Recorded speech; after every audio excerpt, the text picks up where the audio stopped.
అస్సలాము అలైకుం రహమతుల్లాహి వబర్కాతుహు. అందరికి నమస్కారం సోదరులారా. ఈరోజు ఇన్స్టాగ్రామ్లో ఒక వీడియో చూసినాను. ఆ వీడియోలో ఒక హిందూ సోదరుడు ఒక పురాతనమైన రామ మందిరం గురించి అతను మాట్లాడడం చూసినాను. చాలా పురాతనమైన రామ మందిరం. ఆ రామ మందిరం దగ్గర మురికి, అదేవిధంగా పశువులు పేడలేసి రకరకాలుగా ఉంది.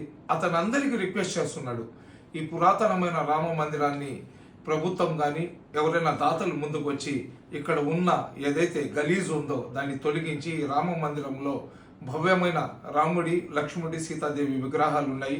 ఆ విగ్రహాలకు మంచి పూజలు పురస్కారాలు చేస్తూ ఈ మందిరాన్ని పునర్నిర్మాణం చేయమని చెప్పి అతను రోధిస్తూ ఏదైతే వీడియో పెట్టినాడో, నిజంగా ఆ వీడియో చూసి నా మనసు చాలా బాధ అనిపించింది. నేను ఆ వీడియో నేను ఏదైతే ఇప్పుడు మాట్లాడుతున్నాను దాని తర్వాత ఆ వీడియోను కూడా నేను కనెక్ట్ చేసి పెడుతున్నాను. దయచేసి ఈ నా వీడియోను ప్రతి ఒక్కరు కూడా ఎంతమంది హిందూ సోదరులు ఉన్నారు వాళ్ళకి అందరికీ చేరే విధంగా షేర్ చేయండి. అదేవిధంగా ఎవరైతే శ్రీరామచంద్రుడిని భారతదేశంలో చాలామంది ఆరాధిస్తారు, పూజిస్తారు, గౌరవిస్తారు, అటువంటి మర్యాద పురుషోత్తముడి యొక్క ఆ పురాతనమైన మందిరాన్ని పునర్నిర్మాణం జరిగే వరకు ఈ వీడియోను ప్రతి ఒక్క హిందూ సోదరుడికి చేరేటట్లు షేర్ చేయండి. అస్సలాము అలైకుం, నమస్తే.